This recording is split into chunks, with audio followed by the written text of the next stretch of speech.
পুষ্টিগুণে কিন্তু কলমি শাক অতুলনীয়। আর এই লকডাউনের সময় তো শাক পাতা খাওয়ার প্রয়োজনই পড়ছে, আর করোনাকালীন সময়ে ভিটামিনের প্রয়োজন পড়ছে, যার কারণে কিন্তু আমাদের বিভিন্ন রকম শাক পাতা খাওয়ার প্রয়োজন রয়েছে।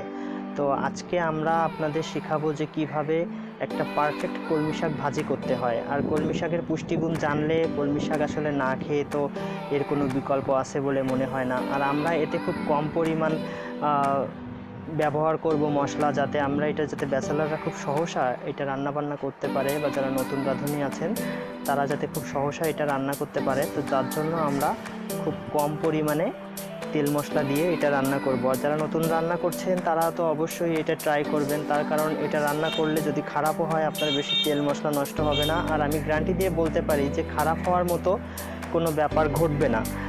কলমি শাকের কিন্তু আসলে এটা কিন্তু খুবই একটা সুস্বাদু খাবার।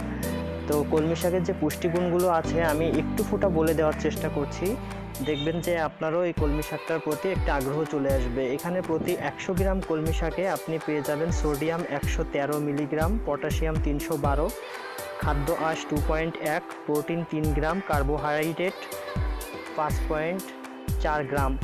এটা ছাড়াও আরও অনেক ধরনের পুষ্টিগুণ কিন্তু কলমি শাকে রয়েছে। তো আমরা চলুন আজকে দেখে আসি কিভাবে ঝটপট করে একটি কলমি শাক রান্না করে ফেলা যায়। আর দেরি না করে তাহলে চলুন আমরা চলে যাই কলমি শাক রান্না বা কিভাবে এটা ঝটপট করে ভাজি করতে হবে সেইটা দেখতে। ভিডিওটি ভালো লাগলে লাইক করুন এবং চিন্ময় ব্লগসকে সাবস্ক্রিপশন করে পাশের বেল আইকনটি বাজিয়ে দিতে ভুল করবেন না, যাতে সকলের আগে নতুন ভিডিওর নোটিফিকেশনটি শাকটাকে সুন্দরভাবে কুটে নিতে হবে, অর্থাৎ বেছে আমরা প্রথমে শাকটাকে সুন্দরভাবে বেছে তারপরে এটাকে অনেক পানি দিয়ে ধুয়ে নেব। আর যেহেতু আমরা খাবারের ভিতরে একটা ট্র্যাডিশনাল বা ঐতিহ্যের ভাব রাখতে চাচ্ছি, এই জন্য আমরা আজকে রান্নাটা কাঠের চুলায় করব। প্রথমে আমরা আমাদের কড়াইতে একটু তেল দিলাম, তারপরে উপকরণগুলো সব এখানে লেখা আছে, এবং আপনারা যদি উপকরণগুলো মিস করে যান তাহলে লাস্টে আপনাদের জন্য উপকরণগুলো আমি আরেকবার দেখিয়ে দিব, যাতে আপনাদের এই রান্নাটা করতে কোনো রকম সমস্যা না হয়। পেঁয়াজগুলো আমরা লাল না হওয়া পর্যন্ত নাড়াচাড়া করব।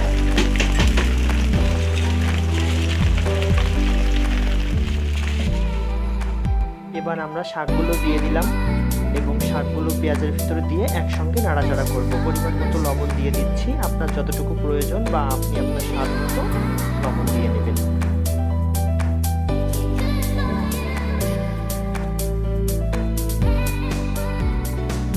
এই কলমি শাকটাকে আরো একটু সুন্দর করার জন্য আমরা এর ভিতরে কিন্তু আলু দিয়েছি। আলু দিলে শাকটির গুণ আরো খাবারের টেস্টটা আরো বহুগুণে বেড়ে যাবে, এবং আমরা শুকনো জল ব্যবহার করি। চটপট 4-5 মিনিটে হয়ে গেল আমাদের কলমি শাক রান্না।